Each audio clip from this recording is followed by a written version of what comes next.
Hey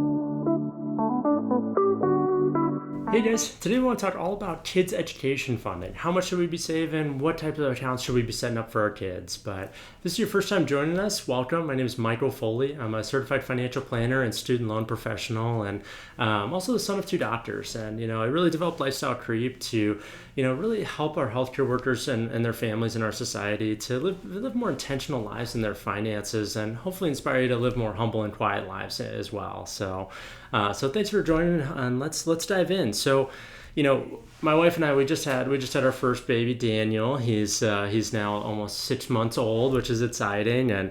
But it also spurs kind of the conversation of, all right, how are we going to start saving for education? That's always honestly a huge conversation for many of our clients and stuff. And so and really diving into it, I want to spend some time breaking down your options that you have, and then looking at kind of what might be the best fit for your plan. Okay. So the big thing is, the first thing is how much do we need to be saving and into these different accounts, right? So it's kind of sickening in a way to see how much the inflation that we're seeing in the educational costs in our country. So right now, to go to Harvard, or one of the most expensive schools in the country, we're seeing it almost like $70,000 a year or something like that. We're including room and board and all those extra fees. And so when we're actually running these projections as the planners, we're projecting that out, a growth rate of that as like 6 to 10%. And that's just kind of what we're seeing the industry, where education is going from a cost standpoint, which sounds excessive, but because that puts, the cost in, when Daniel, our son, would be going in like 18 years from now, we're talking like double that cost for just 1 year of education. So it's just kind of mind-boggling to see. But if we project out, if Daniel wanted to go to Harvard, in 18 years from now, the total cost of that 4-year education is probably going to be close to over $700,000. So, and that's just for one kid. Right? Heaven forbid we have more kids, right? That it's going to be a huge sum that we're going to need to be saving for the educational costs. And so that's just kind of to give you some perspective on that. So obviously that's kind of like the most expensive route, right? So we see some folks that might want to just pay, just support, for room and board, or maybe they'll just support if they go in-state, and they have some boundaries on that. So we can project out, but nonetheless, all of the expenses for education are growing substantially. So we really need to make sure that we have this incorporated into our overall financial plan, okay? So now let's talk about the types of accounts. So there are a bunch of different types of accounts that you can invest in. It ranges from the 529 plans to, there's some of the other state-based plans that you can prepay for tuition. There's other plans that you can actually almost like a custodial account for your kids, that you put money into that and then it becomes their money at 18 or certain ages, right? But kind of delineating it down, we see the most popular routes are one of two options, or a combination of the two. One is a 529 plan, and next is some sort of joint taxable investment account that's owned by the parents, and we just simply earmark it for the children. Okay, so we'll talk about why we see those. So the first one is the 529 plan. So the 529 plan is designed to be an education savings vehicle, and so the reason that's designed that way is that you can put money after you pay taxes on it through your own income. We can take money and we can put that money into a 529 plan. And that 529 plan, when it's in the fund or in that account, we can actually invest that, and then that investment will theoretically grow over time. And so we put in after-tax money, and then we have growth on the investment. So then any dollar that comes out of that account, as long as it's used for a qualified educational expense, which is very clearly outlined in the IRS guidelines, which can be a little bit limiting of what it can be used for, but as long as it's used for a qualified educational expense, there's no taxes on any of the gain of that investment. So this could be a huge sum of money that we can't really neglect in our plan.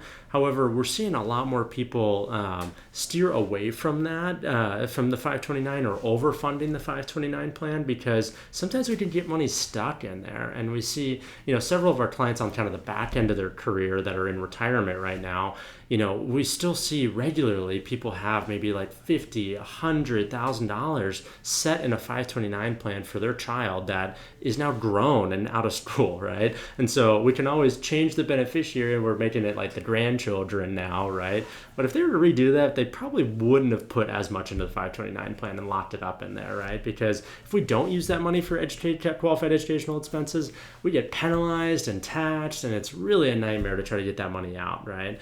So there was some new guidelines that came out just recently in the Secure Act that allow now a kind of a throughway from 529 plans into Roth IRAs. And so everyone's like, phew, finally we can, just comfortably fund into the 529 plan. And because if we don't use it, we can always have them put it into a Roth IRA in the future.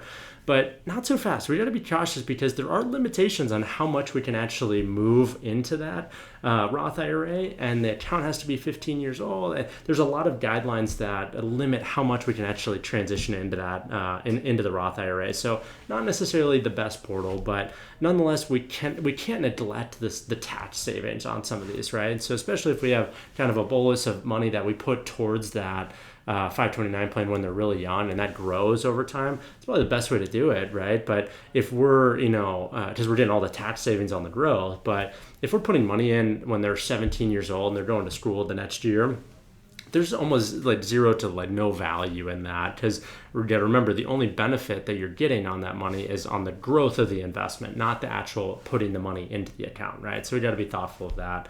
So the vehicle that we typically see people setting up is just a taxable investment account for typically you and your spouse that you set up. It's totally your money, right? And so you have full discretion on how you want to use that. And so we usually earmark one of these accounts for kids' education. And so it's going to have a separate account, but it's still owned by the parents. Some of these other accounts that we can do custodial accounts and things like that, they legally have to transition to the child at 18 years old, and they can do whatever they want with the funds, right? A little unsettling for me, right? Because we want to see kind of what is their disposition around money and how do we want to support them, right? And so when we have it just in a joint or just a individual taxable investment account, we can put money into it. It grows over time. You got to pay taxes on the growth. So when you make money, you got to pay taxes on it, right? But it gives you all the flexibility in the world to use it however you want. Because what if your child doesn't go to college and you want to support them with a house down payment in the future, or maybe they go and become a business owner and you want to help give them seed money to start a business, or a variety of different things. But I think regardless, we got, I think we're seeing a lot more people build a little bit more into just kind of a taxable account these days because of kind of the changing, environment and the landscape of education these days. And so we want to make sure that we maintain flexibility in our plan. So oftentimes we see some sort of balance between the 529 plan and the taxable investment account as being the best solution for our clients, but really kind of depends on what we're trying to do and how you're trying to support your children in the future, right? So that's just some things to be thinking about.